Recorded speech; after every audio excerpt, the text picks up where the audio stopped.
नमस्कार दोस्तों। हम शैव परंपरा वाले लोग हैं। हम शिव की तरह से जहर पीना पसंद करते हैं, लेकिन दूसरे को प्यार देते हैं, दूसरे को आशीर्वाद देते हैं, दूसरे का सहयोग करते हैं। हम सिर कटा सकते हैं, मगर बीजेपी आरएसएस के साथ कभी नहीं जा सकते, कभी नहीं खड़े हो सकते। और ये हम ही नहीं, मैं इतने कांग्रेस के कार्यकर्ताओं को जानता हूं, हजारों को ऐसों को जानता हूं जो अपना शीश कटा देंगे, लेकिन बीजेपी आरएसएस के साथ नहीं खड़े होंगे। जो जहर का प्याला पी जाएंगे, लेकिन वर्षा अमृत की ही करेंगे। वो जहर नहीं बोएंगे, वो किसी को कुछ और नहीं कहेंगे। ये शब्द है भारत के नेता प्रतिपक्ष राहुल गांधी के। राहुल गांधी ने यह शब्द उस समय इंडिया अलायंस के नेताओं को सुनाए और कहे, जब वो इंडिया अलायंस की मीटिंग में अपना संबोधन दे रहे थे।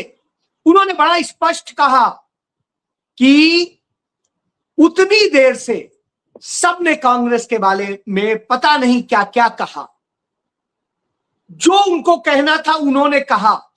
मैं कांग्रेस की तरफ से सफाई देने नहीं खड़ा हुआ, मैं सफाई दूंगा भी नहीं।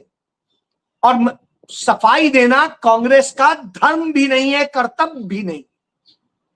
कांग्रेस पार्टी सिर्फ करती है, बोलती है और लड़ती है।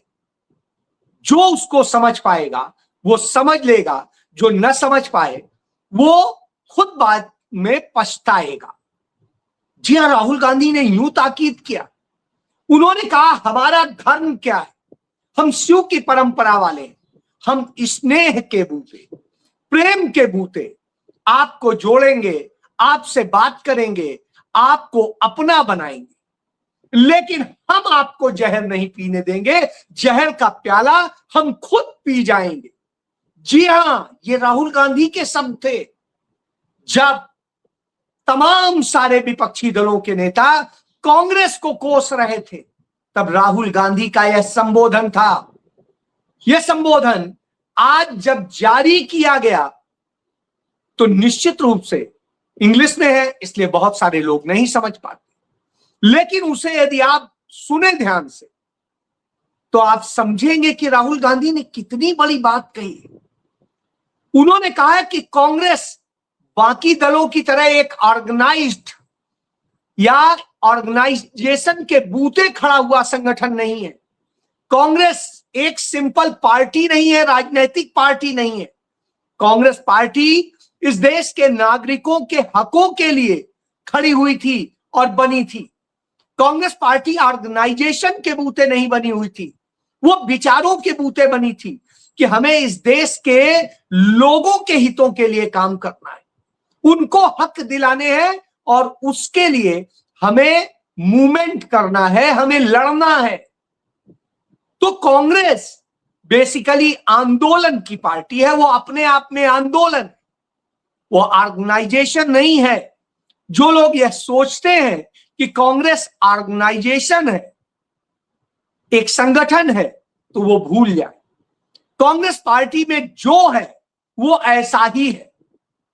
और कांग्रेस पार्टी किसी कट्टरवादी की नहीं है, और कांग्रेस पार्टी किसी लचर की भी नहीं है। कांग्रेस पार्टी किसी काडर की भी नहीं है, किसी जाति और धर्म की भी नहीं है। कांग्रेस पार्टी सबकी है, और इसमें हर जाति हर धर्म के हैं। जो भी लीडर्स बैठे हैं, कोई कहता है हम इस जात के हैं, कोई हम इस जात के हैं, इस धर्म के हैं, इसकी राजनीति करते हैं। हम नहीं करते, हम सबकी राजनीति करते हैं। यदि कोई पिछड़ा है तो पिछड़े के लिए हम लड़ेंगे कि वो आगे आए, बराबरी पे खड़ा हो। यदि कोई दलित है तो हम उसे भी सम्मान के साथ बराबर खड़ा करना चाहेंगे। हम ब्राह्मण को भी नीचा नहीं दिखाना चाहेंगे, हम किसी को भी नीचा नहीं दिखाना चाहेंगे। हम हर किसी को बराबर रखना चाहेंगे, क्योंकि यह देश सबका बराबर है और इसमें सबका हक है।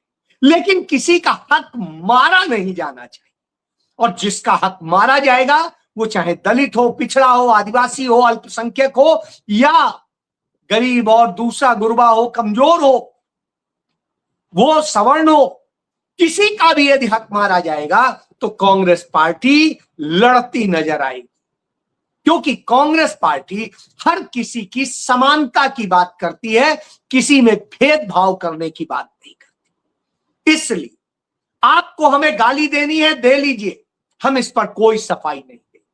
आपको कांग्रेस पार्टी को बुरा भला कहना है, कह दीजिए, हम इस पर भी कोई सफाई नहीं देंगे, कोई बचाव नहीं।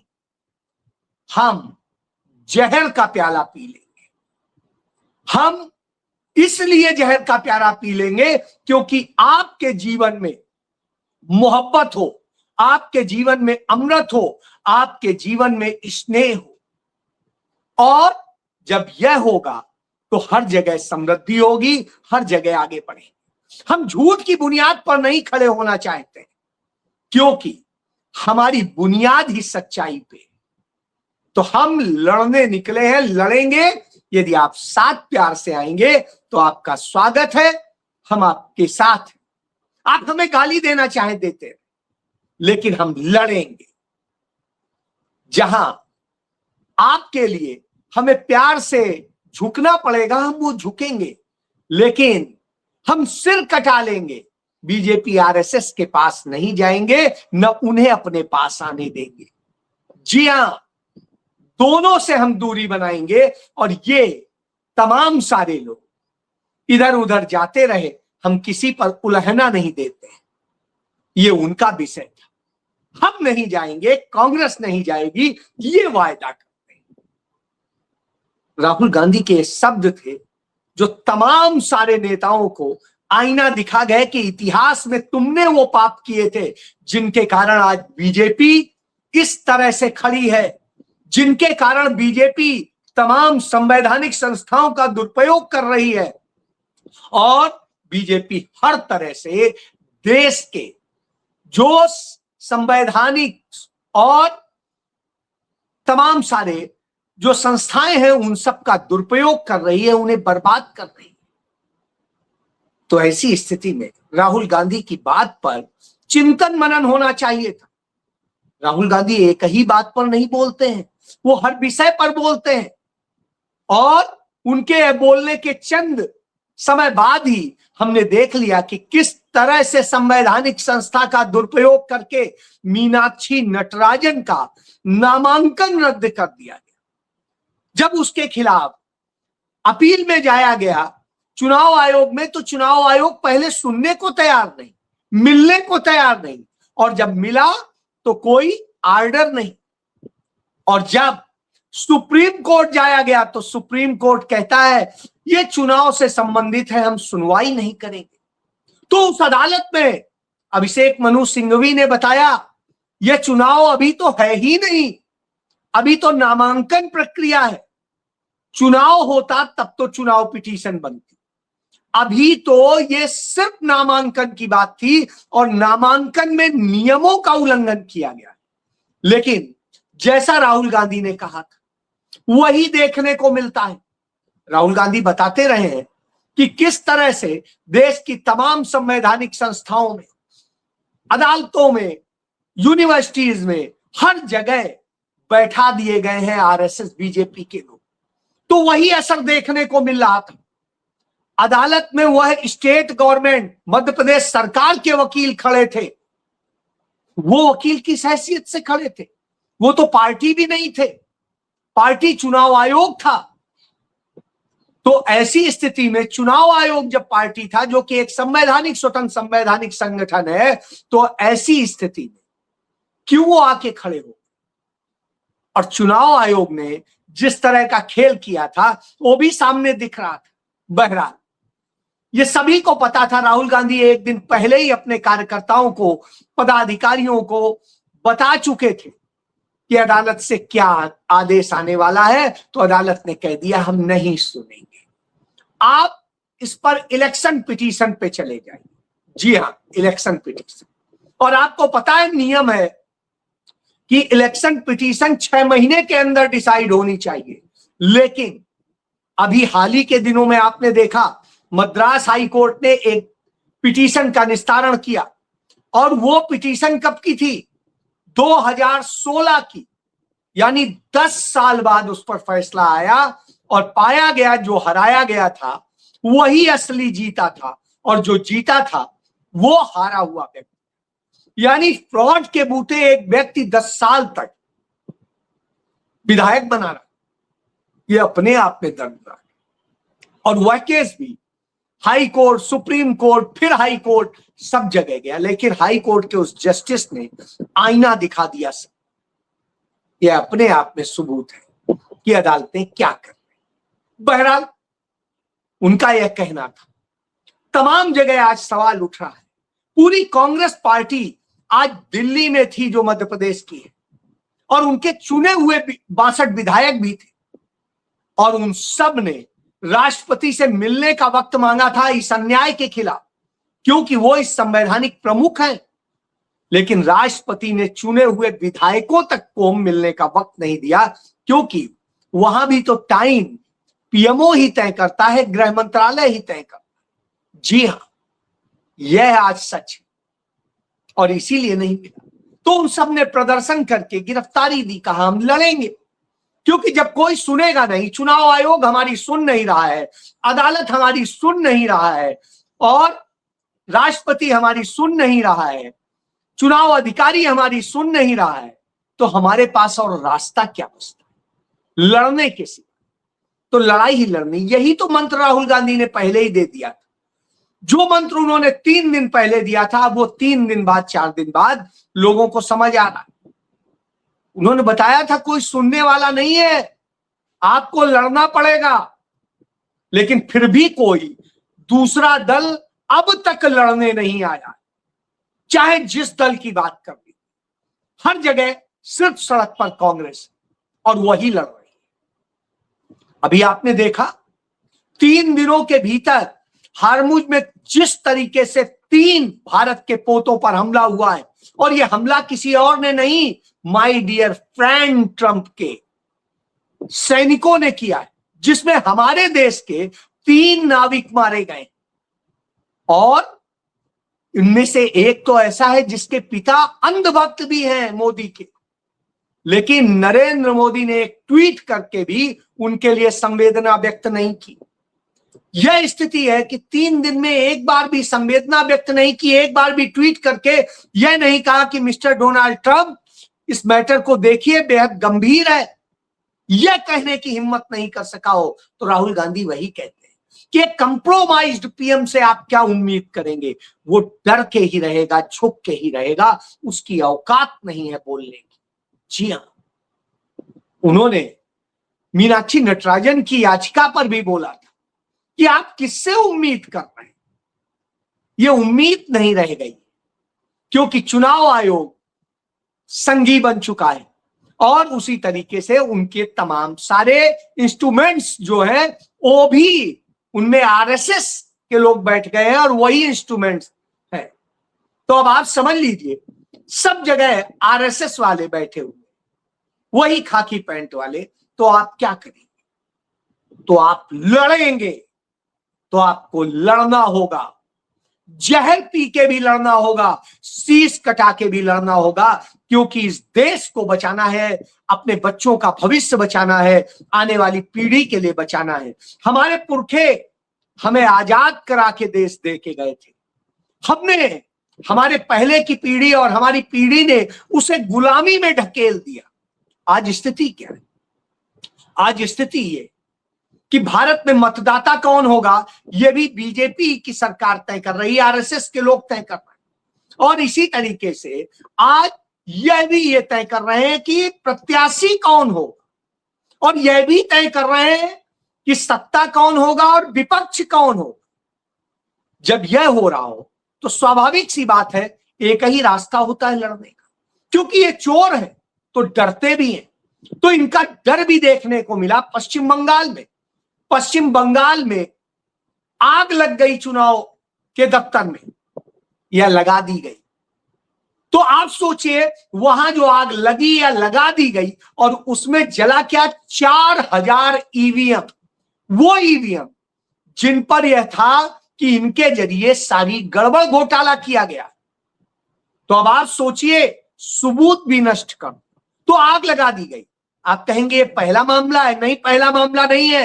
इसके पहले आपको यदि याद होगा सेबी में गड़बड़ हुई थी तो सेबी के दफ्तर में आग लगी थी। अभी हाल ही में सीबीएसई में ओएसएम की ठेके वाले मसले को लेकर के जब विवाद उठा और सारी बातें सामने आई तो सीबीएसई के दफ्तर में आग लग गई। इसके पहले एक बार रेल मंत्रालय से रिलेटेड आया तो रेल मंत्रालय के दफ्तर में आग लग गई। जहां जहां होता है आग लग जाती है। रक्षा मंत्रालय के दफ्तर में आग लग गई थी, साहब राफेल के कागज जल गए। तो हर रिकॉर्ड जल जाता है, वहां आग लग जाती है जहां इनको सुविधा है। तो यह अपने आप में सबूत है कि किस तरीके से गृह मंत्रालय से लेके हर जगह आग लगने की घटनाएं, वो फाइलें कौन सी जली हैं, कौन लोग क्या किए, तो यही ईवीएम जला दी गई। क्योंकि जो धांधली हुई है वो कहीं कभी पकड़ी ना जाए। तो यह हो रहा है इस देश में, यही तो राहुल गांधी बता रहे हैं। इसको आप नहीं समझ रहे थे और उसका नतीजा है कि आज आपके यहां बनाना रिपब्लिक बन गया है। आपके हाथ में अब अधिकार नहीं रह गए। इसीलिए शायद नरेंद्र मोदी को कोई फर्क नहीं पड़ता है, मरते हैं तो मरने दो, हमारे लिए थोड़ी ना मरे, हमें क्या फर्क पड़ता है। जी हां, इसी तर्ज पे नरेंद्र मोदी सरकार चला रहे, और जब ऐसे सरकार चला रहे हो तो फिक्र आपको करनी पड़ेगी। तो लड़ेगा कौन? लड़ने का धर्म विपक्ष का होता है। तो विपक्ष में कांग्रेस पार्टी तो लड़ रही है, उसके अलावा बाकी दल कहां? 25, 26, 28 कितने दल हैं जो खुद को विपक्ष कहते हैं? वो है कहां? लड़ कहां रहे? कहीं नहीं, कोई लड़ता नहीं नजर आ। तो जब 3 दर्जन विपक्षी दल हैं इस देश में और वो लड़ते नजर नहीं आ रहे हैं तो स्वाभाविक सी बात है कि वो कंप्रोमाइज्ड, और जो कंप्रोमाइज्ड है राहुल गांधी उस पर क्या बोले? वो कहते हैं ठीक है फिर हमें गाली दे लीजिए, हम तो लड़ते रहे, हम समझौता नहीं करें, आपको करना है कुछ भी कीजिए। तो अब यह बड़ा संदेश है इस देश के लोगों के लिए कि आपको कहां कंप्रोमाइज करना है। महंगाई बढ़ रही है, आज ही आया है कि रिटेल महंगाई कितनी ज्यादा बढ़ गई है और किस तरीके से सारे ये हो रहे हैं, इसके बावजूद कोई नहीं बोल रहा है। और ये बोलते कब थे? आप याद करिए, ये कलंकित दिन जो 12 जून 1975 का वो पहला कलंकित दिन था, जिस दिन इलाहाबाद हाई कोर्ट से संसदीय व्यवस्था में धांधली हुई थी और श्रीमती इंदिरा गांधी के चुनाव को अवैध घोषित कर दिया गया। वो लोकतंत्र पर हमला था और आज फिर हमला हो रहा है। तब जब जयंती नटराजन की याचिका को खारिज कर दिया जाता है कि हम नहीं सुने, वहां एक्स्ट्रा ऑर्डिनरी तरीके से सुना गया और यहां कहा जा रहा है हम नहीं सुनेंगे। अब आप सोच लीजिए, वो भी संघी जज थे, ये भी संघी जज। तो जब यह हो रहा है तो वही चीज है कि झारखंड में राज्यसभा के लिए जो प्रत्याशी है उसके लिए तो उसका अलाउ हो जाए, लेकिन मीनाक्षी नटराजन के लिए दूसरा नियम लागू। यह अपने आप में दुर्भाग्यपूर्ण है कि किस तरह से इस देश में ये संस्थाएं काम कर रही। तो संस्थाएं हैं क्या? नहीं, वो आरएसएस बीजेपी की संस्थाएं बन गई, और जब आरएसएस बीजेपी की संस्थाएं बन गई हो तो वो यही करेंगी। यही बात राहुल गांधी समझाने की कोशिश कर रहे हैं कि यह एक मीनाक्षी नटराजन का केस नहीं है, यह आने वाले वक्त में देश के हर राज्य में, हर जगह, हर चुनाव में यह बीजेपी का मॉडल होगा। तो आप अब भी नहीं खड़े हो रहे हैं तो आप लोकतंत्र को खत्म कर रहे हैं। हमारे अंदर जितनी क्षमता है हम लड़ेंगे, आप लड़ें या ना लड़ें, ये आपकी मर्जी। तो ये है राहुल गांधी का संदेश। तो राहुल गांधी ने अपनी टीम को लड़ने के लिए लगा दिया है और वो आज पूरे देश भर में लड़ती हुई नजर आ रही थी। जी हां, दिल्ली में, मध्य प्रदेश के यूथ कांग्रेस लड़ रही थी और एनएसयूआई लड़ रही थी महिला। तो कांग्रेस क्या, हर व्यक्ति लड़ रहा है देश के लिए, बाकी सब अपने को बचाने के लिए। जी हाँ, यह सच। जय।